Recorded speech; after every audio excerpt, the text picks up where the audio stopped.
Kombinasi gol Barella Lukaku dijadikan cover headline oleh Corriere dello Sport pagi ini. Mereka bilang kemenangan tersebut dihasilkan oleh dua pihak yang sebelumnya berseteru. Barella assist dan Lukaku cetak gol. Jerewetan ceking kita, nyerewetin apa aja. Teman-teman yang sedang kalian saksikan saat ini adalah Jerewetin Inter. Apa kabar teman-teman semua?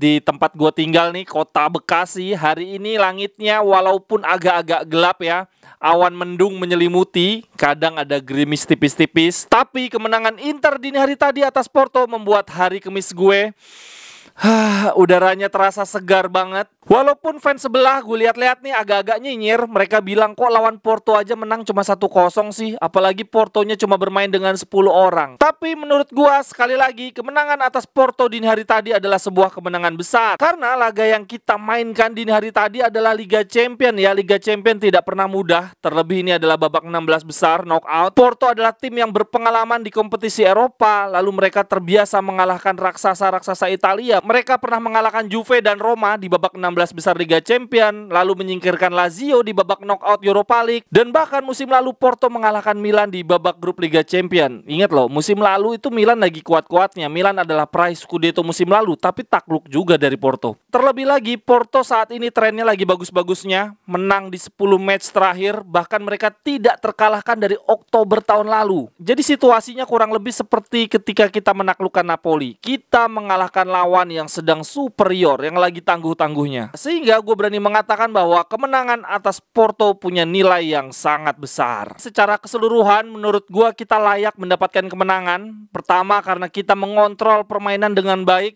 konsisten 90 menit tidak menyerahkan kendali permainan ke Porto. Karena biasanya kita punya kecenderungan, Inter punya kecenderungan untuk melepas kendali permainan ketika sudah unggul ya, ketika sudah unggul 1-0 kemudian kita mainnya agak bertahan. Atau biasanya ketika sedang frustasi kita kesulitan menembus tembok pertahanan musuh, mulai berubah tuh strateginya, yang tadinya mengontrol permainan jadi coba serangan balik. Nah tadi malam enggak, Inzaghi berusaha terus mengontrol permainan selama 90 menit. Dini hari tadi pergantian pemain yang dilakukan Inzaghi kembali sukses. 3 hari yang lalu di pertandingan lawan Udinese, Inzaghi juga sukses melakukan pergantian pemain ya. Di babak kedua dia memasukkan Calhanoglu dan Lautaro Martinez, lalu permainan kita berkembang sehingga kita bisa menghasilkan gol kemenangan melawan Udinese. Nah di pertandingan lawan Porto di babak kedua, masuknya Lukaku Brozovic benar-benar memberikan angin segar untuk tim. Bahkan menurut gue termasuk Gosen sih, ketika dia dimasukkan dia juga memberikan angin segar. Sisi kiri kita menjadi lebih kuat dalam hal bertahan dan tidak mengurangi intensitas dalam menyerang. Satu-satunya pergantian pemain yang tidak memberikan impact bagi tim adalah masuknya Dumfries. Gue masih nggak habis pikir sih, si Dumfries aduh parah banget, umpan crossing pelan, nusuk juga nggak jelas. Kayaknya dia secara moral udah hancur banget ya musim ini. Pemain terbaik di pertandingan lawan Porto rasa-rasanya kita semua sepakat ya, Hakan Calhanoglu luar biasa banget. Dia terpilih secara ofisial menjadi man of the match, dan memang kalau gue lihat-lihat luar biasa banget. Calhanoglu sangat dominan dalam semua aspek, baik menyerang maupun bertahan. Dia di babak pertama bermain sebagai regista, sebagai defensive midfielder, menghasilkan 52 passing, 2 umpan kunci, 9 umpan lambung yang akurat, kemudian 7 kali menang duel, ada 4 kali tackle dan intercept yang berhasil, dan 2 kali dilanggar, yang mana salah satunya menghasilkan kartu merah untuk Octavio. Luar biasa banget Hakan Calhanoglu. Selain Calhanoglu, pemain yang cukup krusial juga yang memberikan kita kemenangan atas Porto adalah Onana. Dia beberapa kali melakukan penyelamatan gemilang, dan bahkan ada momen dia dapat tembakan bertubi-tubi. Ini dalam tayangan ulang terlihat bahwa Onana membutuhkan waktu 0,4 detik untuk bangun lalu melakukan penyelamatan yang kedua. Jadi setelah dia nepis tendangan yang pertama kan dia jatuh, 0,4 detik kemudian dia bangun dan langsung menepis shoot yang kedua. Luar biasa banget, keren banget Onana. Walaupun sejujurnya gue sempat agak pesimis dengan Onana di awal-awal pertandingan melawan Porto. Baru 8 menit pertandingan berjalan ya, dia bikin 2 kali salah umpan, dan bahkan di akhir babak pertama ada insiden dia adu mulut sama Dzeko. Sampai-sampai Calhanoglu nyamperin Onana ya, nenangin, nutup mulutnya Onana. Udah lu jangan banyak bacot gitu kali ya, katanya Onana. Dari yang gue baca di beberapa sumber, ternyata saat itu Dzeko mengkritik Onana karena terus-terusan salah umpan lambung dari jauh. Nah saat itu Onana nggak terima terus ngomel-ngomel ke Dzeko. Kalau gue ngelihatnya insiden adu bacot antara Onana dan Dzeko ini terjadi karena insiden Barella Lukaku ya. Jadi membuat pemain lain merasa bisa melakukan hal yang sama. Dan kejadian ini sekaligus membuktikan bahwa Inzaghi tidak bisa mengontrol ruang ganti dengan baik. Coba lihat aja pelatih-pelatih kita terdahulu seperti Mourinho, Conte, bahkan Spalletti. Itu pemain-pemain sekelas Vidal, Dybala, Lampard, atau Raja Nainggolan. Tidak pernah ada kejadiannya pemain sehebat mereka, pemain selevel mereka marah-marah di atas lapangan, marah-marahin pemain lain di atas lapangan. Mereka semua sangat menghargai pelatih. Pelatihlah yang bisa marahin pemain di atas lapangan. Bagi teman-teman yang bisnisnya atau usahanya mau gue promosiin di YouTube atau di Instagram gue, silakan hubungi nomor atau kontak yang ada di kolom deskripsi ya. Terima kasih. Balik lagi ke Onana, keraguan gua atas Onana tadi malam terbayar setelah dia melakukan banyak save di babak kedua.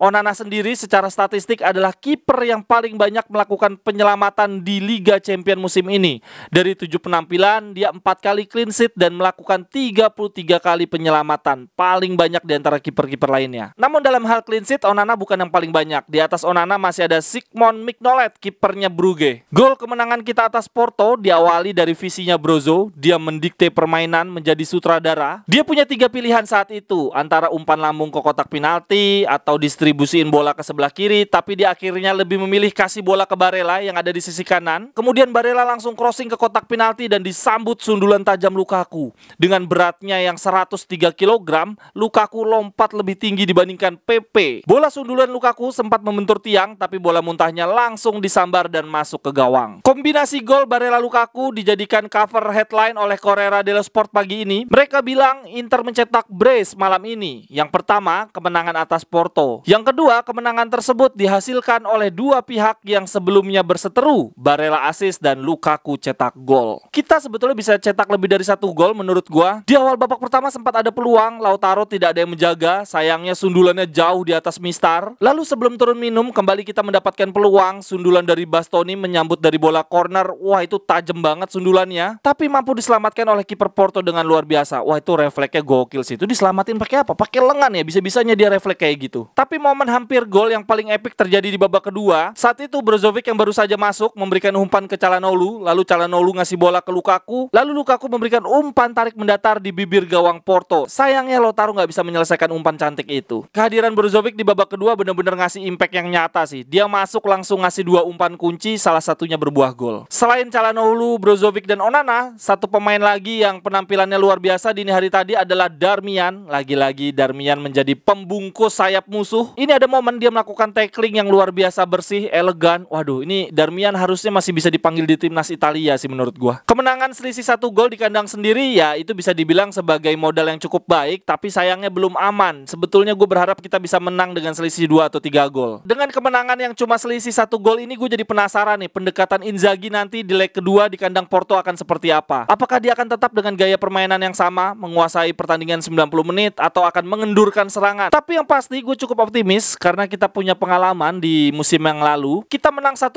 di kandang Liverpool, bahkan kita bermain dengan 10 pemain. Sekian dulu untuk Cerewetin Inter hari ini. Silahkan pendapat teman-teman dari pertandingan dini hari tadi. Siapa man of the match-nya? Ada momen-momen menarik apa yang teman-teman ingat? Silahkan tuliskan di kolom komentar. Sampai ketemu di cerewetan-cerewetan berikutnya. Bye-bye. Thank you. Forza Inter.